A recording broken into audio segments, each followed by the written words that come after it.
ئێمە کاڵین پەروەردە جارێ پێش هەموو شتێکە ئەوەی بیزانین بە تایبەتی لە بواری پەروەردەیە بزانە پەروەردە خۆی واتە ڕوودانی گۆڕانکاری ئیجابی لەناو ڕەفتاری ئینسانە بەڵام ئێستاکە بە حەقیقەت زۆر جار هەیە کە تۆ ئەمانت نییە کە مناڵەکەت لەکوێ پەروەرداکرێ لە ماڵەکەی خۆتە هەموو جانت بووەتە نمونەی سلبی بۆ مناڵەکەت لە دەرەوە هەمان شێواز برادەرەکان هەمان شێواز و لە هەمان کاتیشە قوتابخانە و موەسسەساتی تەربەوی بە هەمان شێوە بۆی بەڕێزان ئێمە پێتان دەڵێن کە ئەمە ترسناکە بە تایبەتی یەکێک لەو شتەی کە زۆر گرنگە ئەوەیە کە ئێمە کۆمەڵە ترسناکی هەیە لە ژیانمانە کۆمەڵێک ترسناکی هەیە لە ژیانمانە ئەم ترسناکیانە بە کورتی پێتان دەڵێن بۆی وریابە ئەزانی ترسناکی تۆ لە چیایە یا من لە چیایە یا بینەران و بیسەران لە چیایە لەوەیە یەکەمین شت ئەوەیە کە بیر لە پەروەردە ناکرێتەوە بیر لە پەروەردە ناکرێتەوە بیر لای ئەوەیە خانۆکە چۆن بێ بیر لای ئەوەیە کە ماڵەکە چۆن بێ بیر لای ئەوەیە کە وا چیت هەیە بیر لای ئەوەیە چۆن پارە دەسەکەوێ بیر لای ئەوەیە کە چۆن عیبدار نەبی بیر لای ئەوەیە کە چۆن نەتوانی بۆ نمونە کەس و کارەکەت بەتەنیا بەڵام بیر لای ئەوە نییە کە مناڵەکە چۆن پەروەردەکەی ئێمە زۆر پیاوانەیە پیاوی مستەمەعە بەس مناڵەکەی سەقەتە زۆر کەسمانەیە مامۆسای ئاینیە بۆ خەڵکەژێ بەڵام مناڵەکەی کە بەڕاستی ئێساکە ترسناکە زۆر کەسمانەیە مامۆسایە پەروەردیارە ئێستا مناڵەکەی خۆی نەکبەت و بەڕاستی چزاوە بە تەکنۆلۆجیا و بە ژیانی تاڵی سەردەمەیانە لەبەرەوە ئێمە یەکێک لەو شتانێکەوە زۆر گرنگە ئەبێ پێویستەکە بیر لە پەروەردە بکەینەوە من شتێکەڵێم ئەوروپا ئێستا گەورەترین ترسناکی لەسەریان بریتیە لەوەی کەوا تەکنۆلۆجیا مناڵەکانیان لە ناوەدا گەورەترین ترسناکی لە ناویانەوەیە کەوا عیلاقاتی ئیجتیماعی لە ناوچوون گەورەترین ترسناکی ئەوەیە کەوا سیستماتیکی ژیانی تاڵکردن بۆیە تەنها ئەبێ چی بکرێ ئەبێ جیلێک دروست بێت ئەم وڵاتانە بگرێتەوە بۆیە جارجار خۆشیان وڵاتێک وێرانەکەن و خەڵکەکەی بن بۆ وڵاتانە وەکو سووریا سێرەکە وڵاتێکی زۆر جدی اینجا دوای ئێستا خۆی ئەڵەچی ئێمە لجوء ئەدەین چاک گەنجە چاکە باشە بە قووەت و بەهێز و خاوەن بیرەکانی ئەبن لەوێ چونکە خۆیان لەناو چوونە ئەڵێن با یەکێکە بێت کە توراسەکەمان وەرگرێ کلتورەکەمان وەرگرێ بزانە ئەوروپاش مولکی تۆیە لە مستەقبەلە بەس ئەوەیە کە تۆ نەوەیکی جوانی بۆ پەروەردەکە ڕۆژگارێک دێت ئەبێ ئەوروپا ئەم وڵاتە شەرقیانە کەسە چاکەکان بیگرنە دەست چونکە ئێستا شوێنێکی وەکو ئەڵمانیا لە ١٧٠ کەمترە خەڵکەکەی خۆی لەم ١٧٠ ١١١ ئێستاکە بەتەمەنن لە سەروی 50 ساڵن چ ترسناکیەکە لەسەریان ئەی کێ ببێتە شوێنی ئەمە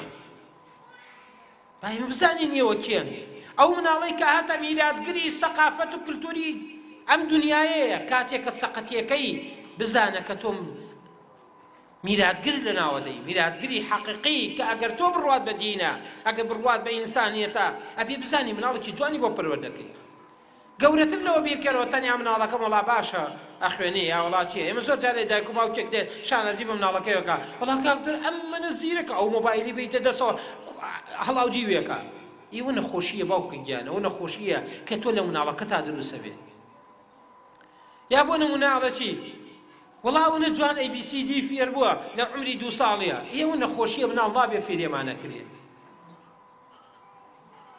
یا بۆ نمونە ئەڵەچی یەکێکی تر لەو شتانە ئەوە نەجوان گوێی لە گۆرانیەکانە بێت تەقلیدیەکە ئەخر ئەوانە هەمووی نەخۆشیە زۆر ترسناکە بە حەقەتە بێ بیگریتەوە مناڵەکە لەمانە تەنها شتێ دڵخۆشکەری تۆ بێت لەم ژیانە جەنجاڵە بریتێ لە پەروەردەکردنی مناڵەکەت بۆی وا بزانە یەکێک لەگەڵ جەنابتمە نەکەوەی کە هەروە لێرە بڕۆیشتە دەرەوە بڵێ نا دانیشە لە ماڵەوە بگریە کاتێک کە مناڵەکەت تووڕێیە دڵنیا بە تۆی تیا دروستیەکە ئەگەر ڕۆژێ لە ڕۆژان زەلامێ بکوژێت تۆ بەرپرسی لێی باراکەم نییە و تووڕەکردنێ مناڵەکەت لا موبالاتە کاتێک کە مناڵەکانتان لا موبالاتەکەی جدیاتی نامێنێ و دینداریتیان نامێنێ ڕۆژێ و میراتگرێتی دین لە دەست بچێت تۆ تیا بەرپرسیاری خی گەورە فەرمێ یا ئەیها الذین آمنوا لا تخونوا الله والرسول وتخونوا أماناتكم ئیمانداران لەگەڵی وەیەتی یەک بە یەکە بێت جوان گوێ بگری ئیمانداران خیانەت بەخوا و پێغەمبەرەکەی مەکە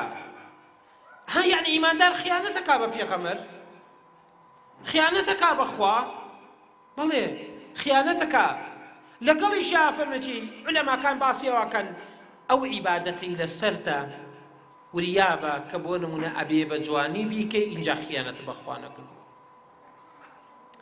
ئەی کاتێککە بۆ نمونە چۆن نەزانی کە خیانەت کردووە لە عیبادەتەکانتە؟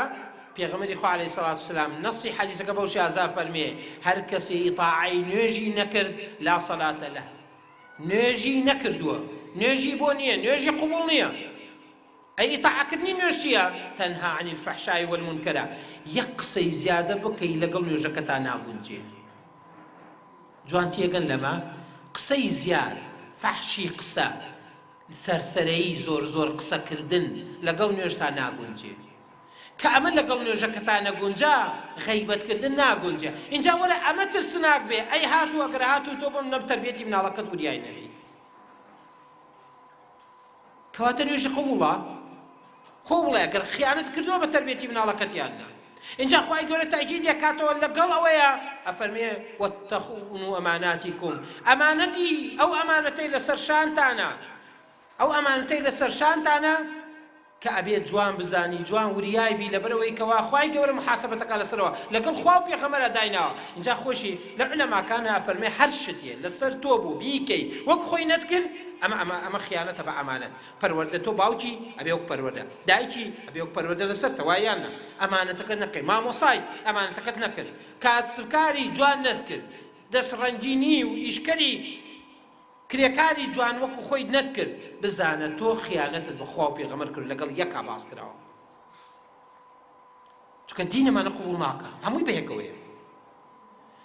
کەواتە تۆ ئێساکە یەکێک لەو شتانێکە. اینجا خوای گەورە من لە شتێکی زۆر جوانتر لەوە بەڕاستی کە بۆی چووم یەکێک لەوانەکە. اینجا خوای گەورە فەرمێ وەئەنتم تەعلەمون لە کۆتای ئاەتەکەیە، وەعلەموا ئەفەرمێ ئێوە باشە زاننەمە و بشزانن ئەنەما ئەموالکم وئەولادکم فتنە، مناڵەکانتان و ماڵ و سەروەت و سامانەکەتان. کورد دەڵێ ماڵ و مناڵ فتنەیە ئەگەر جوان وریای نەبی، یعنی ئەو خیانەتەیە کە لە پێشترەیە هەر نەسی ئاەتەکە بە دوای یەکا دێت. چەنە ترسناکە والله ئەمڕۆ خیانەتت لە خوا و پێغەمبەرت بریتێ لە خیانەتت لە مناڵەکەت. خیانەتکردنت لە تەربیەتی مناڵەکەت خیانەتکردنتە لە دینت. کورە تۆ کاتی ئیمانداری ئەمان دروستکەی، ئەتۆ ئەمانە دروست نەکرد بۆ مناڵەکەت جوان پەروەردەت نەکرد، چۆن ئەڵێ من ئیماندارم؟ ئەخر ئیمان لە ئەمانەوە هاتووە. کەسی ئیماندار ئەمان دروستەکات.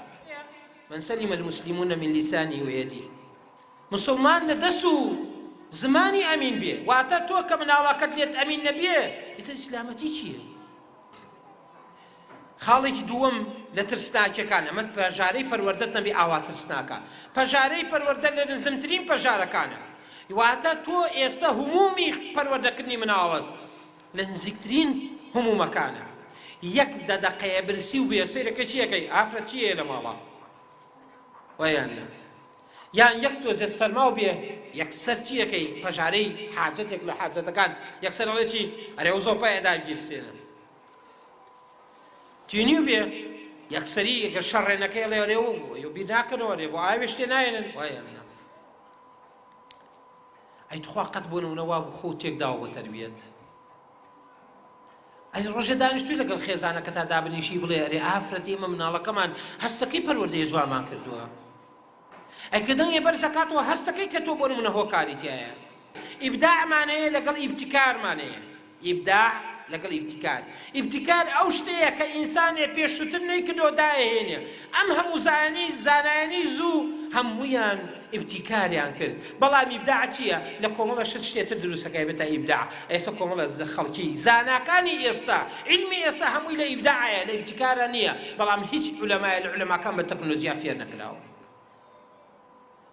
بابەش بزانی وا نەزانی هۆکاری تەربەویە. ئەوەی کە تۆ دڵت پێ خۆشە بڵێ تەربیەتی مناڵەکەمی پێیەکەم با مناڵەکەم لێوە فێر بێت، فێری شت بێت لەوەی کە بۆ نمونە جارێ پێش هەموو شتێ لە خوار مەکتەبەوە، لە خواری مەکتەبەوە مناڵەکەت فێری حرفی ئەلیف و با نەکەیە. ئەمە یەک. نەک ڕۆی تەلەڤیزیۆن مۆبایلەکەی بەرێ وەڵا با فێر حرفی ئەلیف و با بێ ئەلیف بێ تێ بێ بە بەرنامەیەکی بۆ خاتە ناو مۆبایلێک یا بۆیە خاتە ناو ئایپادێک. ئەمە غەڵەتە.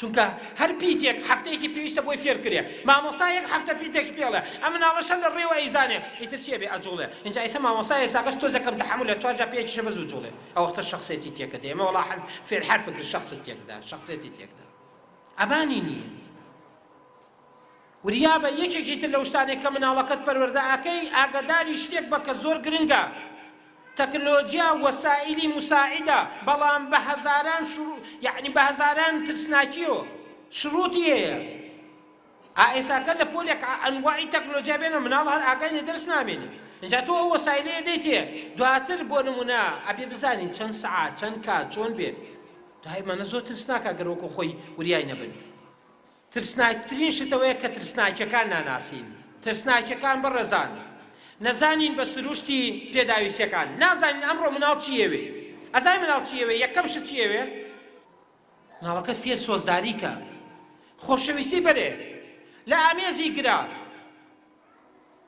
یاکێک لەو شتانەی کە تۆ خوای گەورە بۆ نمونە ئەندامی شیری لە سنگی دایکا دروست کردووە بۆی بزانێ مناڵەکەی ئاوا لە کۆش گرێ چونکە وە سۆزی حەقیقەیە اینجا ئێساکە ئێمە چیەکەی مەمەیەکە تەپێنێ بە دەمیا و وایە نەمەمە شیرەکەی تر لەو دوورە بۆ خۆی یاجار ئایدا دەست مناڵێکەوە یەساکە هینێکی جوان هاتووە بە سوێتێ بێشکەکەی یا بۆ شوێنی نووسنەکەی تر خۆی کاتە دەمیەوە ئەوش ئەرینەکە نەما یعنی ئەوە ئەرکەشی نەما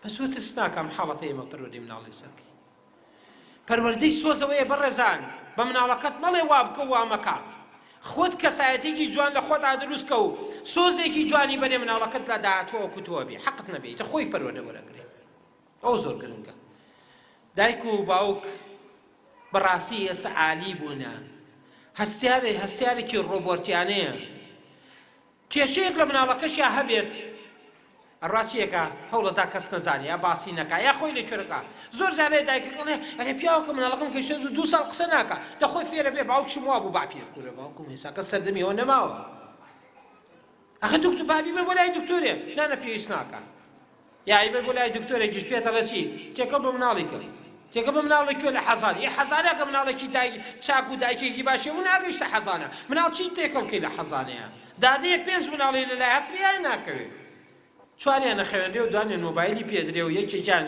خوارد نەخرێتە بەدەستی ئاوا دەمیان نەنێک و بۆ تەنێرنەوە ئەمە پەروەردەکردنە بە تەمای ئەمانە پێوترێ وەسایلی بەدیل دایک و باوکایەتی تۆ دروست ناکە ئەو زۆر گرنگە کە تۆ بێ بەوشی ئازەبی لەبەرەوە هەستیار بە عالی مەبە بە حەقەتە ئێساکای مە خەریکە عالیمان لێ دەرەچێ ئاگامان لە مناڵەکەمان نییە مناڵەکە ڕۆژێ دێتەوە کە بۆ نمونە ئەبینی یەک تۆزێک کە قسەیەکی کرد وەکو خۆی نییە ئەبێ حیساب بکەی بۆ ئەم درۆیەکە ئەبێ زوو چارەسەریکەی بگەڕێی چەند ڕەفتاری تۆ چی لە تۆیە هۆکارە بۆ ئەوە بۆی کە زۆر چارەسەرکرێ هۆکارێکی تر لەوانەیە کە درستناکترین هۆکارەکانی پەروەردە بریتیە لە چی لە ئەلێکترۆنیات وەکو باسمان کرد بریتیە لە ئەلعاب بەڕێزان ڕەجا ئەنیسە باوکو دایک هەیە اینجا خۆی چۆرکە هیلاکە و ڕاوە دیناری چاکەکە دێتەوەی تر زۆر هیلاکە اینجا چیەکات بە مناڵەکەی بە پارە هەڵە خەڵەزێنێ 4 یاری بۆ کڕێ بەڕێزان هەمووی یاریە قاعیدەی خۆی هەیە لە ڕووی حەجمەوە کە کامناڵە ئەگەر بۆ نمونە خوار 2 ساڵ بۆ بێ کام یاریەی بێتێ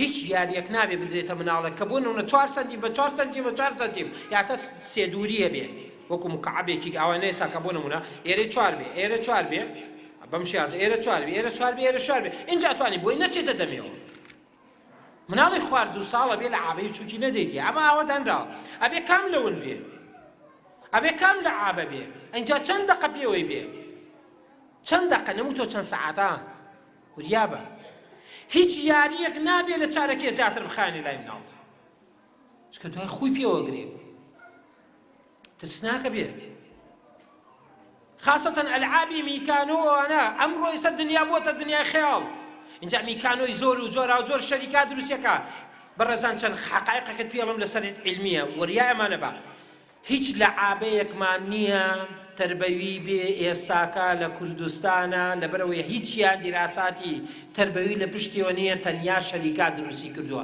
لەبەرەوە نەڵێ ئێمە چاکە پەروەردەیە باشە ئەمە یەک هیچ لەعابەی پەروەردەی نییە تەرفیهیە ئەمە یەک دووەم اینجا هەیە ئەڵێ بەرنامجەکانی چی تربەوی نین هیچ بوارێکی کارتۆنی ئەفلامی کارتۆن بە هیچ شێوازێ هیچ دیراساتێکمان نییە بڵێن لەگەڵ مناڵە بۆ مناڵ ئیجابیە، هەمووی ترسناکی و خەتەریاتی ئەفلامی کارتۆن دەرەخا. وریا بە ئەفلامی کارتۆن نەڕۆی مناڵەکە بڵێ ئەخەتە چی بکەم ئەخە داوایەکە نییە. لەبەرچی لەبەرەوەی کە کاتێک سەری ئەفلام کارتۆنێکەکە بۆ نەسەی سپایدەرمانەکە لە بسەری شارەوە فڕێ بۆ سەر شار، ئێمەش خۆی هەڵەدا 1 متر زیاتر ناڕۆ، هەست بە زوعفەکە شەخسیەتی زەعیفەکەی. ئەو سەیرەکە بۆ نمونە جلەکانی ئەوی لەبەرەکە و جلێکی بۆ کڕی، دوای وەکە ئەو نازانێ بڕۆ، ئەزانی چەندێ ترسناکە شەخسی ئەلوێتی ئێگا کە چەندێ بچووکە، چەندێ زەعیفە، چەندێ لاوازە، هەستی بچووکی بۆ دروستەکەی. وەی کە زۆر گرنگە وەرە خۆت بۆی باسکە بە خۆشی. دایک فێر نەبوو چیرۆک، با فێر بین چیرۆک بخوێنەوە بیگەڕینەوە تا مناڵەکانمان چیرۆک خوارێ باش بن، چکە بە چیرۆک موهیمە، چیرۆک خۆی موهیمە بۆ مناڵ، بۆ قورانسەیەکی چیرۆکە. بس بزانە کە چۆن بەکارهێنی. دوای ئەوسا هۆکاری سەرنڕاکێش بەڕێزان ئەو شتانەی کە ئەمڕۆ سەرنڕاکێشە بۆ مناڵەکانتان بێ زۆر وریای بین. بە تایبەتی ئێستا مناڵێک لە خوار بەڕێزان وریای ئەم شتە بن زۆر گرنگە و ئێوە بینەرانیش. مناڵەکەت کاتێک لە بەردەم پەنگەیەکە دائەنەی کە 3 ڕۆژە 7 ڕۆژە مانگێکە 2 مانگە لەدایک بووە، ئەویش ئەو شتە سوڕاوە ئەبینێ هەتا سەیرەکە ئیتر هەموو ژیانی لەبیرەچێتەوە چونکە سەیری ئەوواکە، چونکە خوا وای دروست کردو متابعەی شتی جوڵاو بکە. ئیتر متابعەیەکە ئیتر لە ژیان فەسڵە بێ و تێکەچێت. یەکێکی لەو شتانەیە کە بەڕاستی بێئاگایی دایک و باوک لە خوو دروستبوون لە لای مناڵەکان. بەڕێزان مەیە لە مناڵەکەت خوو بگرێ بە هیچ شتێکەوە، تەنانەت خوو بە تۆشەوە. خووگرتن بە هەموو شتێکەوە ترسناکە. ئیتر بە خۆت بیزانە خوو بە ئاگرێکەوە، خوو بە دارەوە، خوو بە پەتەوە، خوو بە هەر شتێکەوە بگرێت ترسناکە، بێ زۆر وریابی. خووگرتنەکان بە کەناڵێک، خووگرتنەکان بە لەعابەیەک، بە کەسێک، بە ڕەفتارێک، یعنی یەک ڕەفتارەکە سەیرەکە مناڵەیە بەسەڵە بەزێتەوە، یعنی ئەمانە هەمووی ترسناکە. یعنی ئەوانەی کە زۆر گرنگە ئەوەی کە خەتەر و ترسناکە بەڕاستی ئەوانن. بە تایبەتی خووگرتن لە ئەلیکترۆنیات ئەمە نیشانەی نەزانینەکانی ئێمەیە. ئەو شتانی کەوا غەڵەتە لە ئەلیکترۆنیات ئامانن. یەکەم پەلەکردن لە پێدانی ئەلیکترۆنیات. دووەمینیان سەعاتی مانەوە لە بەردەم ئەلیکترۆنیاتە خەتەرە.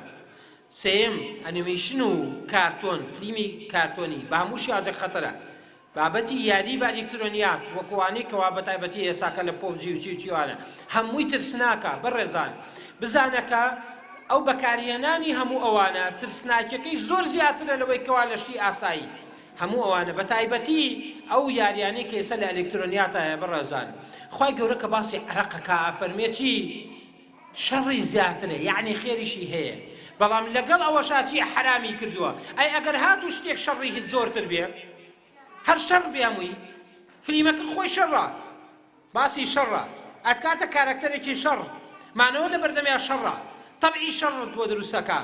لە هەمان کاتیشا یەکێکی تر لەو شتانەی کە زۆر گرنگە جسمت هەمووی هەڵەوەشێنێتەوە، مێشکت هەمووی لادا، هەرچی قودراتت هەیە تێکێدا، ئەخ لەبێ حەڵاڵی لەکوایە بێ.